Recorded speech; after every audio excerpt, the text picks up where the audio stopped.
I chose my wife over my father. I knew it was wrong before the words left my mouth. I said them anyway. And then I sat back down on the couch, picked up my phone and started scrolling, like I hadn't just handed my father a piece of paper that said, "You are worth less to me than her comfort." That is the confession. That is where we start. Not with excuses. Not with Amara's pressure, or her mother's voice, or the way fear had been living inside my chest for 3 years like a quiet tenant I couldn't evict. None of that changes what I did. I let my father be humiliated. I let the man who refinanced his retirement so I could have a marble coffee table sit in his house alone on Christmas Day, while his daughter-in-law's parents drank wine in the house he paid for. I stayed silent when he called. I stayed silent when the bank notification came. I stayed silent in that dining room when he laid 5 years of my cowardice on the table in yellow highlighter. I called all of that silence wisdom. I called it keeping the peace. I called it being a good husband. For a long time, longer than I want to admit, I called that silence love. When his money arrived every month and I didn't have to see his face, I called that peace. When his absence from the dinner table meant one fewer person I had to manage in front of Amara's world, I called that convenience. When I heard Obiora call me son at an event my father was not invited to and felt warmth, I called that ambition. I was not just a coward. I was a comfortable one, and comfort, held long enough, starts to feel like a life choice. I need you to understand something about who I was before I became that man on that couch. Because the version of me that told his father he wasn't welcome at Christmas dinner didn't appear overnight. He was built. Carefully, one small surrender at a time. I grew up watching my mother, Adaze, move through the world like water, flowing into whatever shape the room required. She wasn't weak. She was devoted. She and my father, Ebuka, had a marriage built from nothing. A man with rough hands and an unshakable spine. A woman who laughed so easily the whole house changed temperature when she entered. We didn't have much, but we had weight. The kind that keeps you standing when the wind comes.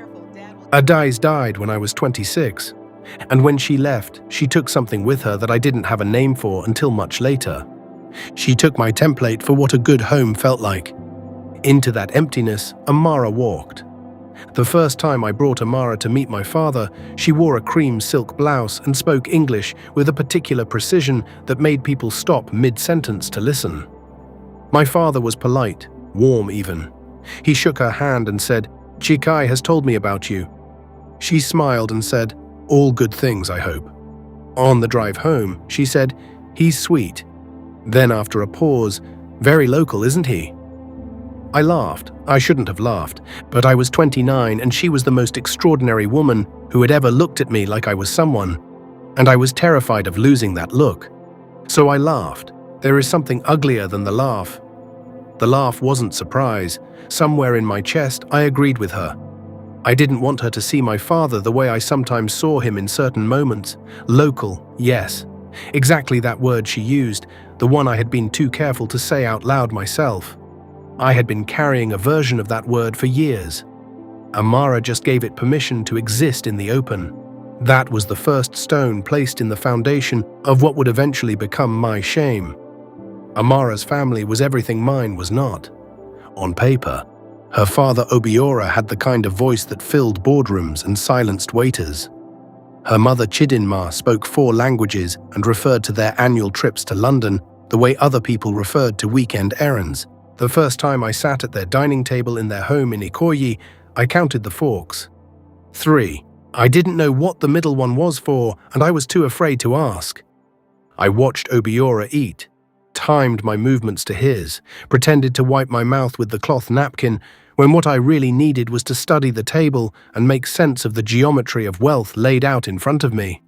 That fear, that small, humiliating fear about a fork, that is the seed from which everything else grew. I didn't want to be the man who didn't know. I wanted to be the man who belonged. And Amara was my passport into that world. I told myself I was ambitious. I told myself that wanting more for your family was not betrayal, it was growth. But there is a difference between growth and performance. When you grow, you bring yourself with you. The edges get polished by experience. You become something new, but the new thing is still you. When you perform, you leave yourself at the door. Every morning for 5 years, I left Chike Okafor, the one from Lakey Phase 1, the one who grew up eating goat meat and jollof cooked on fire, at the door of whatever version of the day Amara needed me to show up for.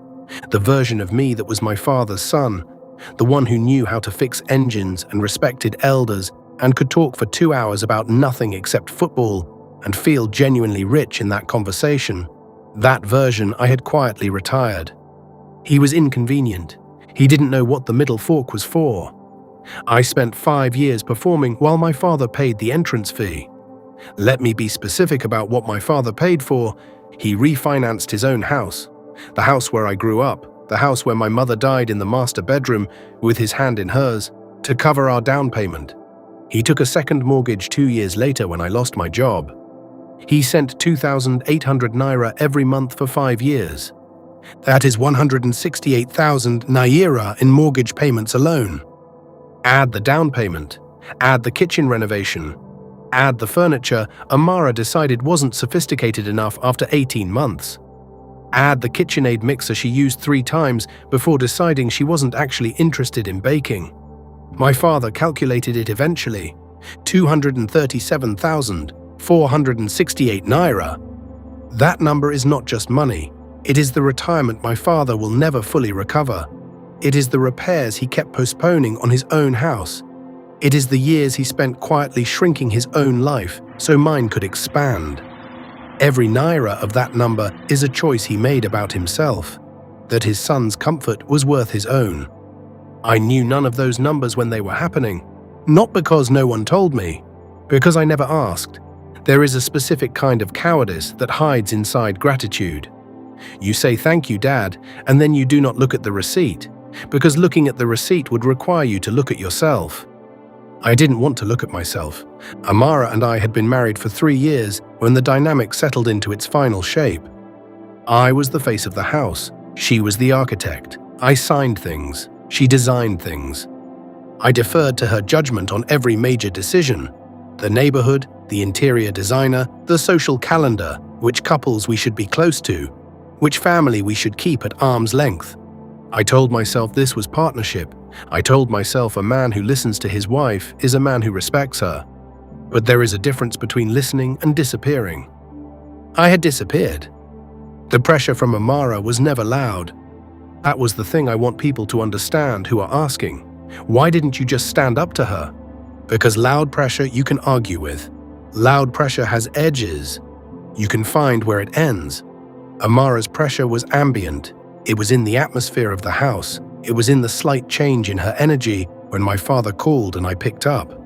It was in the questions she asked about his visits that weren't quite criticism, but always left me feeling that I needed to manage something. How long is he staying? Did you tell him about the dinner next weekend? Is he okay getting to the bus from here, or does he need you to take him? Because you have that call at 2. None of it was cruel on its own.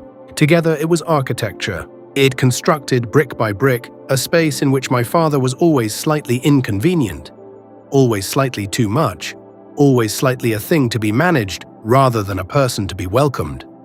And I had grown so accustomed to the architecture that I had stopped noticing the walls. There was a Sunday in 2021 when my father came to visit without calling first. He did this sometimes, just appeared with food and stories and that particular energy of a man who genuinely wanted to be in the same room as his son. Amara was in the living room with 2 of her friends when he arrived. I watched her face perform a rapid calculation. She said, "Oh, Ebuka, this is unexpected." And she smiled, but the smile was the kind that lives only on the surface. My father sat in the kitchen. Not by instruction, nobody told him to. But the living room had a particular atmosphere that day, and my father read the atmosphere and accommodated it the way a man who has been reading rooms his whole life knows how to accommodate. He sat in the kitchen with me while I made tea. He talked about the neighborhood, about a neighbor's son who had just started university.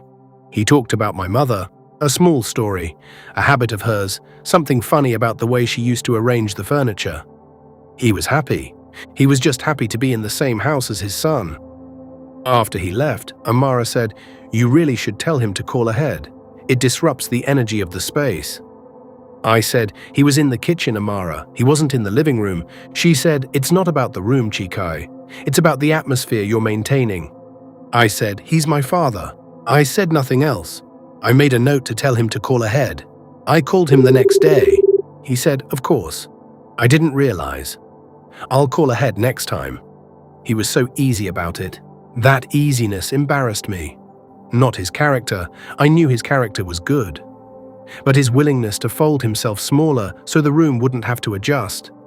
I had started to confuse accommodation with weakness, and a man who is embarrassed by his father's dignity has already begun to become his father's problem. The man I had become was also visible in smaller things. At Amara's parents' table, when Obiora would talk about families that have arrived, I never corrected the implication that my father was still on his way. When Chidinma made a comment once about men who rely on others to build their lives and looked at me warmly while she said it, I understood she was paying me a compliment. The compliment was that I was different from my father. I accepted it. I let it sit in my chest like warmth. Here is what I have never said out loud until now. There were evenings at Obiora's table where I thought about my father, where his face crossed my mind clearly, where I knew exactly where he was sitting alone at that exact moment, and I still felt happy. Amara's hand in mine, Obiora's approval on my face, the warmth of being seen as someone who had made it. I did not miss my father in those moments. I was glad he wasn't there, and that gladness sat inside me like a small, quiet betrayal I never examined. I enjoyed her love more than I protected the man who raised me. That is not something I can explain away. A man who accepts that compliment has already betrayed his father. He has simply not admitted it yet. Obiora slapped my shoulder at events and called me son. That was his highest compliment, a man who handles himself. I lived for it. I am not proud of how much I lived for it. The feeling I want to name clearly, because I think it is the part of this story most men will recognize and refuse to admit out loud. Obiora's approval felt like legitimacy. My father's love was real, and I never doubted it. But his love did not open a door into a larger world. It felt like belonging to a world I already understood. Obiora's approval felt like being admitted somewhere. Like a stamp on a passport I had been carrying for years without a destination. And once you know that feeling, once you've sat at that Ikoyi table and been called son by a man like Obiora, you begin to understand what you are willing to do to keep it. I was willing to do quite a lot. Every time Obiora said Chike handles himself, the unspoken next sentence was, "Unlike that father of his." They said it in pauses, in changed subjects, in the way Chidinma's eyes moved when I mentioned my father's name. Not with contempt exactly, but with the quiet dismissal of a woman cataloguing things beneath her attention. I learned to mention him less. Ask yourself something. If Amara had said, "I love your father," would I have fought for him anyway? Or was my silence partly a relief? A way to have both things, the comfort of his money and the comfort of their approval, without ever having to choose? I think I know the answer. I just don't like it. The conversation about Christmas happened on a Tuesday evening. Amara sat across from me at the edge of our bed, and she made her case the way she always made her case. Not loud, not aggressive, but precise. Her parents were coming from Abuja. They had expectations, a certain atmosphere. They were not accustomed to... She paused there. They're not accustomed to his kind of celebration, Chike. You know how your father gets. The stories, the local food. He'll come with jollof rice and goat meat, and my mother will spend the whole dinner smiling with her jaw clenched, and my father will never let me hear the end of it. I said, "He's my father, Amara." She said, "I know, and I respect that. But if you love me, you'll protect me from this. You'll protect us." That sentence, "If you love me," it was a door disguised as a lock. She had been putting that sentence in front of me for 3 years in different forms, and every time I walked through it, I told myself I was being a good husband. But a good husband protects his wife. A good son protects his father. I was standing in the middle, and I chose the direction that felt safer. I chose her. Not because she was right, but because I was afraid of what would happen if I chose wrong. Every man who has stood between his father and his wife knows this moment.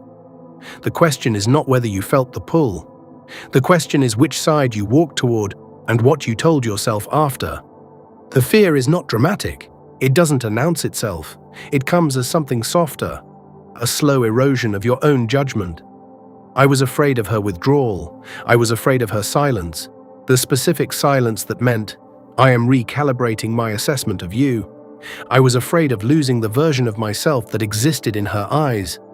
The arrived version, the version that had a father-in-law who called him son.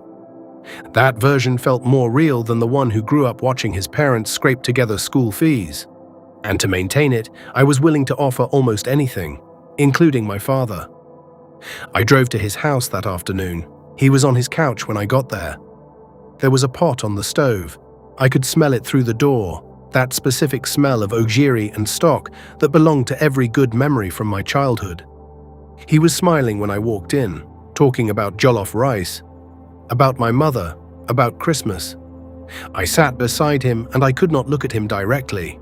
Dad, unfortunately, you won't be welcome here for Christmas. He went still. What do you mean? Why wouldn't I be welcome? And I said it. About Amara's parents, their traditions, the atmosphere. I heard the words coming out of me and they sounded small. Not cruel. Small. Like a man reading from a script someone else had written. He asked where he would spend Christmas. I suggested Auntie Ngozi. I suggested the weekend after. The weekend after. I said that. To the man who refinanced his retirement to buy my house.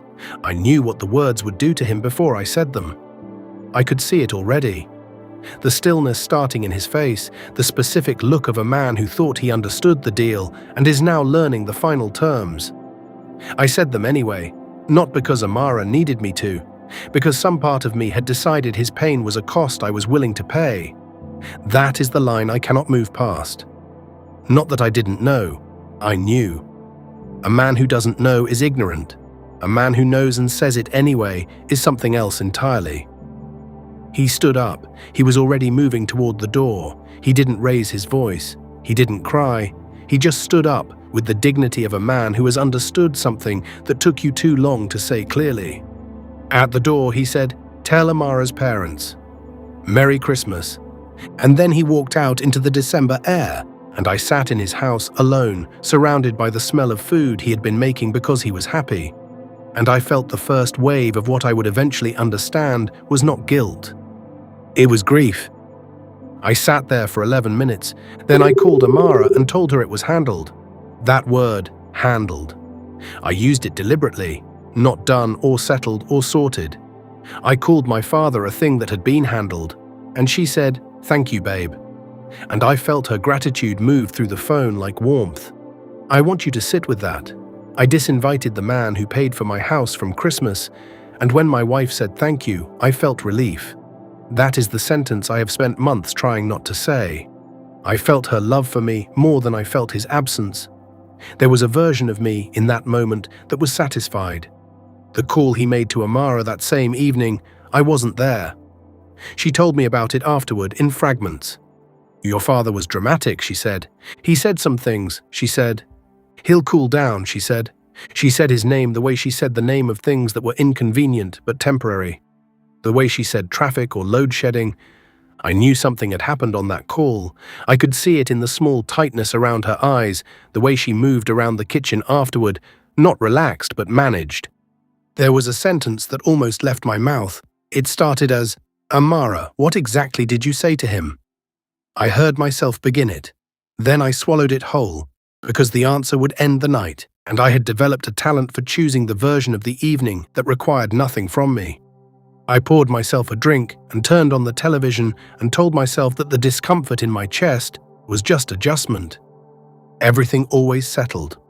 The bank notification came 3 days later. Amara saw it first. She was standing in the kitchen in her silk robe, holding her phone, and something in her posture changed, a subtle stiffening that she recovered from in under a second, but that I saw because by that point I had become very good at reading her micro-adjustments. She said, "Something strange with the bank." Probably a processing delay. I said, which account? She said, the mortgage transfer. I'm sure it'll clear by Monday. It didn't clear by Monday. By Wednesday, the answer came back clean and irreversible. He had cancelled the standing transfer, not paused it, cancelled. The fear came second, the relief came first. For 30 seconds, when I confirmed the cancellation, I felt something I was not expecting. Now I don't owe him anything. No monthly reminder, no gratitude I had to perform while spending his money. I thought that for 30 seconds. Then I looked at the mortgage amount and understood what freedom at that price actually cost. I sat at the edge of our bed and did the calculation I had been refusing to do for 5 years. Without that transfer, our monthly payment was beyond what our combined income could comfortably carry. Not impossible, but uncomfortable. The kind of uncomfortable that requires sacrifice. No more dinners at the right restaurants, no more mid-year furniture upgrades, no more charity event tables that cost more than most people make in a month. Amara could not hear the word sacrifice. I had known this about her. I had always known this. I had chosen her anyway. And now I was staring at a cancelled transfer and understanding, for the first time, with real clarity, that I had never truly thought about what happened if my father stopped. I had assumed he wouldn't. I had assumed he was permanent. That is not love. That is inventory management. I had managed my father like a resource, and the resource had made a decision. I didn't call him. I need to sit in that admission for a moment. My father cancelled the transfer that was keeping our house from foreclosure proceedings. Cancelled it after I had excluded him from Christmas, after Amara had said something to him on the phone that she still hadn't told me the full content of. And I did not call him. I told myself the situation needed to settle before I could approach it correctly. I told myself Amara was handling the strategy. All three of those things were lies wrapped in the language of patience. The truth was simpler and uglier. I was afraid that if I called him, he would ask me a question I didn't have an answer for. Why didn't you stop her, Chike? Why didn't you stand up? When did you become this person? Those questions lived in the space between us, and as long as I didn't call, I didn't have to answer them. But there was also something else, something I am even more ashamed of than the silence. Part of me believed he would come back, not because I had earned it, not because I had apologized or changed or done anything that warranted forgiveness, but because he always had. My father had a quality that I had spent my entire adult life exploiting without acknowledging. He was patient with me beyond reason. He had covered debt I didn't ask about and refused explanations I didn't offer. He had sat in kitchens when living rooms were closed to him. He had driven away from houses I was inside and returned the following month with the mortgage payment. He had always come back, and in the weeks after Christmas, I was waiting for that. I was sitting in a foreclosing house, watching my wife recalibrate her strategy, watching the social architecture crack around us. And somewhere beneath all of it, I had a quiet, shameful confidence that my father would soften, that the man who had paid for everything would decide again that his son was worth one more chance. I called it optimism. It was the arrogance of a man who has been rescued so many times he has forgotten rescue is not guaranteed. How many men are sitting right now in houses their fathers are quietly holding up, and have decided that because it's always been there, it always will be? I don't ask that to judge. I ask it because I was one of them. And I never knew it until the transfer stopped. So I went to work. I came home. I watched Amara move through the house with the controlled energy of a woman executing a plan she hadn't fully shared with me. 3 days before Christmas, I came out of the shower and the phone was face down on the nightstand. Amara said nothing important came in. I picked up the phone. I scrolled past a blank screen. I did not look at my recent calls. I got dressed. I went downstairs. I helped Amara arrange the dining table for Christmas Eve. My father arrived on Christmas Eve. I didn't know he was coming. Nobody told me. I was in the kitchen when I heard the front door, and then I heard Amara's voice shift from warm to cold in under a syllable, and I moved toward the dining room with the particular alertness of a man who has been managing crises for 3 years and can feel one arriving before it announces itself. He was standing at the marble sideboard. My father, Ebuka Okafor, in his best suit, with a briefcase. The dining room had 12 people in it. The Adeyemis from next door, Chidinma's friends from the Women's League, the Eze couple from my office, Amara's parents at the head of the table, Obiora in his chairman posture, and Chidinma in the gold blouse she had told me she was saving for the right moment. My father looked at the room, then he looked at me, and in his eyes I saw something I had not seen there before. Not anger, clarity, the look of a man who had decided something months ago and had now arrived at the moment of execution. Amara said, "Ebuka, this is completely inappropriate. You need to leave immediately." He said, "I think your guests deserve to know who really paid for this dinner." He opened the briefcase. He placed the documents in front of each guest with the patience of a man who had been rehearsing this for months. Yellow highlighter on every transfer. 5 years, every month, every renovation, every item Amara had selected from the catalogue while my father quietly maxed out his credit card. I stood at the entrance to the dining room. I cannot fully describe what it was like to watch that moment.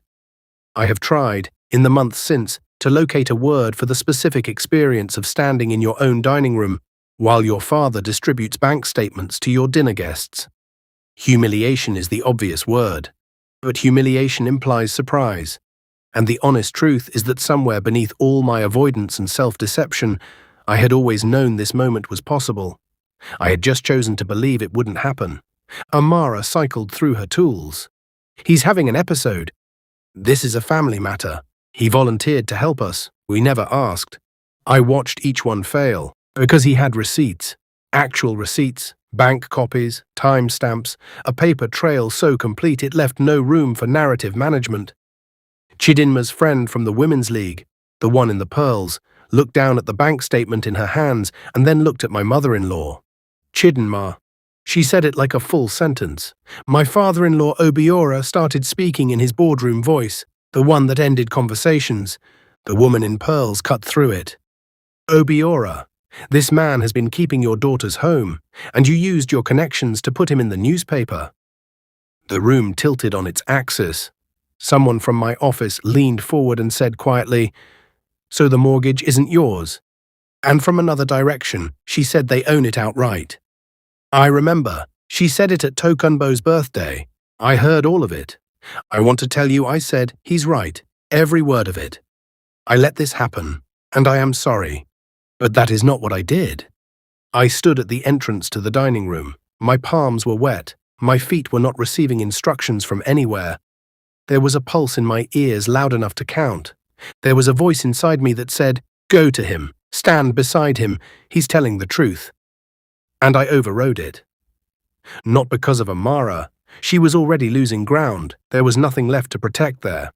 I overrode it because Obiora was at the head of the table, because the Eze couple was watching, because the Adeyemis from next door were watching. I chose reputation over truth. Again, my father was standing alone in a room of 12 people, bearing every year of my silence.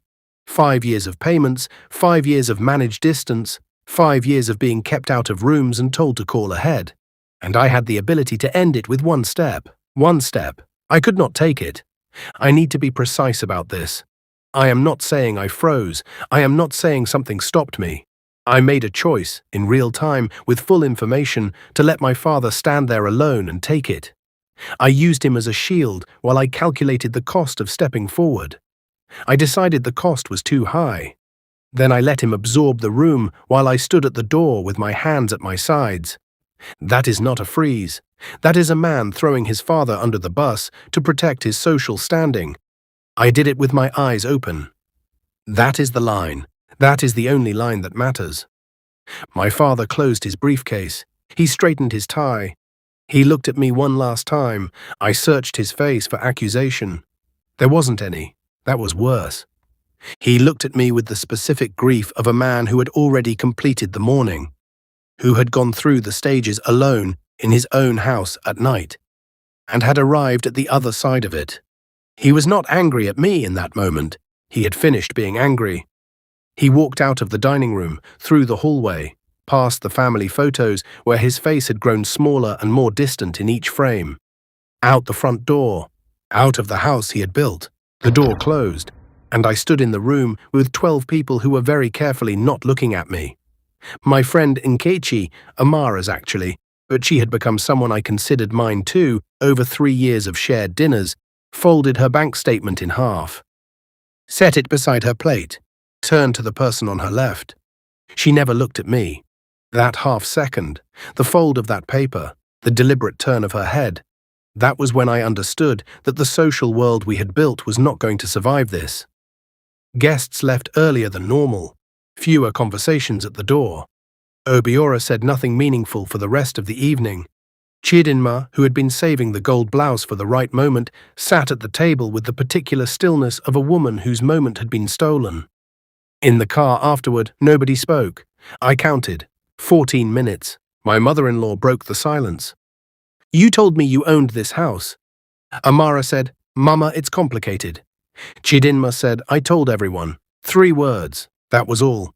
But I was sitting in that car, and I understood every layer of those 3 words, and I understood that Amara's relationship with her parents' approval, the thing she had weaponized our entire marriage, the thing she had handed me as justification for every act of cruelty toward my father, had just fractured in a way that wouldn't quietly repair. My father-in-law Obiora looked out the window the entire drive. He did not look at me. He did not look at his daughter. He looked at the Lagos streets sliding past and said nothing, and somehow his silence was louder than everything his boardroom voice had ever produced. The weeks after Christmas were an education in arithmetic. Not financial arithmetic, social arithmetic. Who called and who didn't? Who responded to messages and who went quiet? The WhatsApp groups where voice notes circulated, someone at the dinner recounting what Ibuka had said, the details sharpening with each retelling the way stories do when they contain something people recognize as true. The Eze couple had scheduling conflicts. Amara's close friend Kemi answered calls, but was careful with her words in the way people are careful when they've already decided something about you. I moved through the house that was quietly becoming a liability. Amara cycled between strategies, some days cold and tactical. A notepad on the dining table, names and numbers, the focused energy of a woman who had decided control was still retrievable. Some days desperate, sitting across from me with something unguarded in her face that I had not seen since the early years, before the performance had fully replaced the person. One night in January she said, "I need you to fix this, Chike." I said, "How?" She said, "Call your father, whatever he needs, whatever it takes. Call him." I said, "What would I say?" She said, "Whatever it takes to get him to restart the transfer." I sat across from her and something in me went very quiet.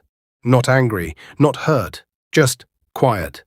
Whatever it takes to restart the transfer. Not, "I need you to repair your relationship with your father." Not, "I need you to apologize to him because what I made you do was wrong." Just the transfer, the money. My father was still a resource, even now. I said, "You want me to call him about the money?" She said, "I want you to call him about everything." I said, "Amara, you want me to call him about the money?" She looked at me. For the first time in 3 years, she didn't have an immediate answer. And in that pause, I saw something I had been too busy performing to notice. She was also afraid, not the same fear as mine, not the paralysis of a man who outsourced his identity. Her fear was the fear of a woman who built everything on a foundation she didn't lay, and is now watching it lean. I said, "I'll call him." I waited another 3 weeks before I did. The foreclosure notice came in March. Certified mail, 8,400 naira in arrears. 14 days to bring the account current, 8,400 naira. The number that could have been resolved with one phone call. The number that represented not a financial crisis, but a relationship I had let go cold for so long that there was no one left to make that call to easily. My father had funded the house. I had managed to lose it anyway, not through poverty, but through pride. I held the letter in my hands for a long time. I thought about the man who had sat in my father's house and told him he wasn't welcome at Christmas. I thought about the calculations I had refused to make. I thought about my mother Adaiz and the house she died in, which my father had refinanced so that I could have silk curtains and a 12-foot Christmas tree. I thought about that fork at the Ikoyi dinner table, The middle fork I didn't know how to use. I had spent 5 years trying to become the kind of man who knew what the middle fork was for.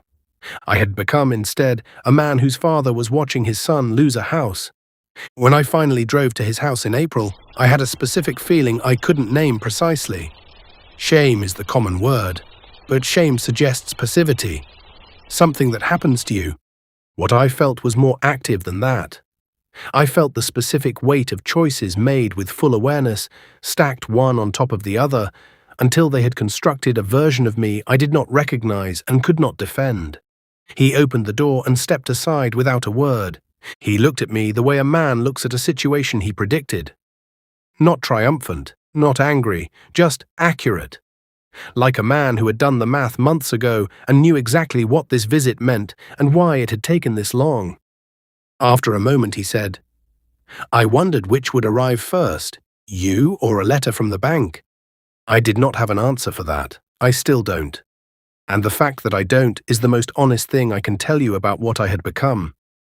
His house was different. New furniture, fresh paint on the walls, the repairs he'd been putting off for years, the cracked driveway, the flickering porch light, handled, fixed, attended to. The house looked like a man who had finally been allowed to spend money on himself. I stood in his living room and I understood clearly that this was what 5 years of that money could have been. Not a 12-foot Christmas tree, not a KitchenAid mixer, not silk curtains. This, a man in his own house, living his own life, wearing no one's debt on his back. I stood there for a moment before I said anything. The house didn't feel like an accusation. That was almost worse. It was simply a man living, finally, fully, without the invisible anchor of my life pulling at his retirement. Whatever I'd imagined I was protecting by keeping him at a distance, this was the evidence of what that distance had cost him too. I started with, "I'm sorry." He let me finish. I talked about Amara, about the pressure, about the fear of losing what I thought I had built, about how that fear had grown into something I had stopped questioning. He listened. When I was done, he said, "Do you know how much money I sent you over 5 years?" I said Amara calculated it, after Christmas. He said 237,468 naira. I know the exact amount because I finally did something I should have done years ago. I added it up. Asterisk. The number sat between us like a piece of furniture too large for the room. He said, "The money is gone. But more importantly, those years are gone. 5 years when I could have been building a relationship with you instead of funding your wife's fantasy life." I said, "I know." He said, "Are you asking me to resume the payments?" I wanted to lie. I wanted to say, "No, I'm here to repair things. I'm here because you are my father and I chose wrong and I want to do better." But I had come to him with the foreclosure notice in my pocket. I had come to him because the mortgage arrears were real and the 14-day window was closing. And he read that in my face before I said a word. Here is what I cannot resolve about my own visit to his door. I don't know which one arrived first, the guilt or the foreclosure. I like to believe I would have come regardless. I cannot prove it. And a man who cannot prove it should not claim it. He said, "You'll figure it out." The same way I figured out how to live without a son who respected me. I started to cry, quietly, without performance, the crying of a man who has run out of every other option. Is that remorse? Or is it a man who has finally run the numbers and doesn't like the result? I cried, and I still don't know which one it was. I lost you, didn't I? I chose them over you, and now I've lost you forever. He watched me for a moment. He said, "Chike, you didn't lose me. You gave me away." There's a difference. You didn't lose me. You gave me away. That sentence. I want you to sit with it for a moment. A loss is something that happens to you. A gift is something you choose to make. I had wrapped my father up and handed him over, quietly, over 5 years, in 100 small moments of silence.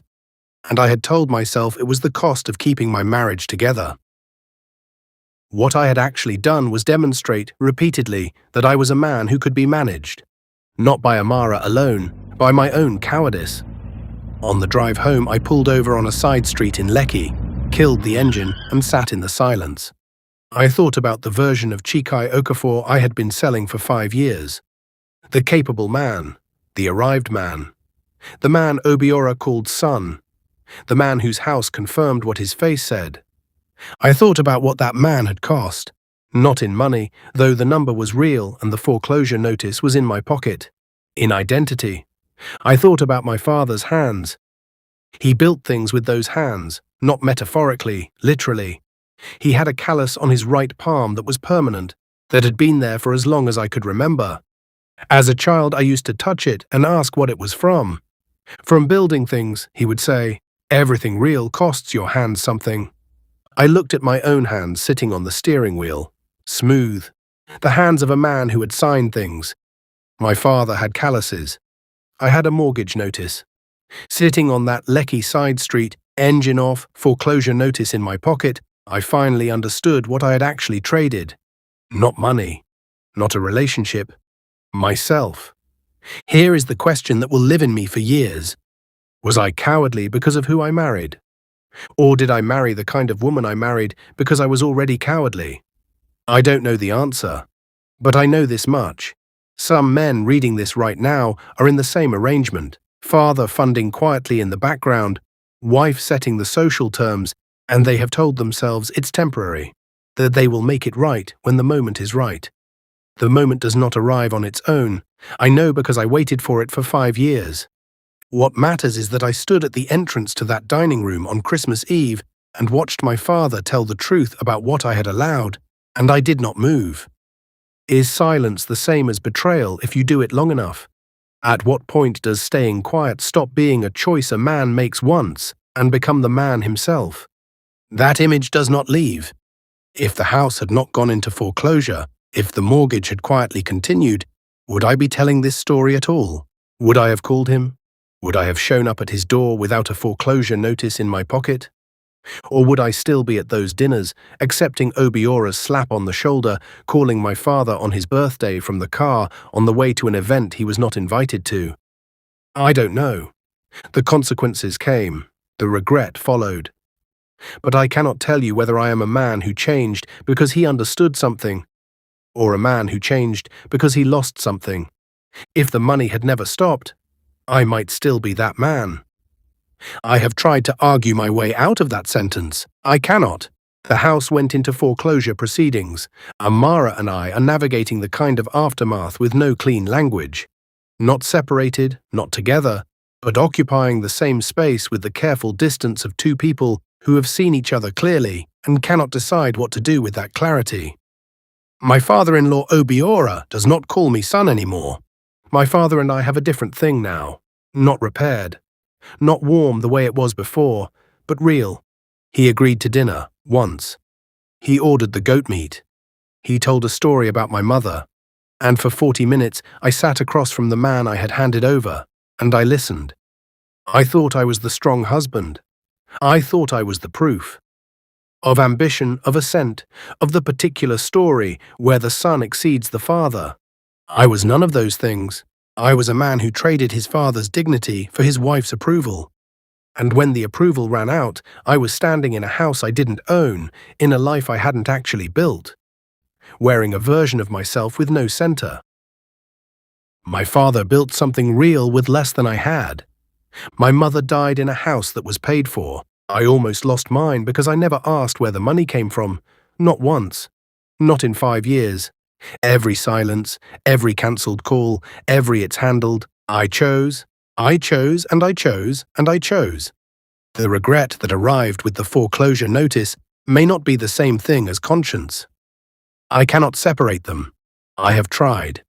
If the house had never been at risk, if the transfer had quietly continued, if my father had kept paying and I had kept spending, would any of this have cracked open? Would I have ever looked at myself honestly? Or would I still be at that table, eating the right food with the right fork, while my father sat somewhere smaller and called that arrangement love? I chose my wife over my father. I knew it was wrong. I did it anyway. And if the money had never stopped, I don't know that I would have stopped. I gave him away. Willingly, while he was still paying. If this found you somewhere real, share it. Subscribe because the story isn't done until you've heard every angle. Part 1. The Father. Part 2. Amara. Part 3. This. Which truth hit hardest? Drop it below.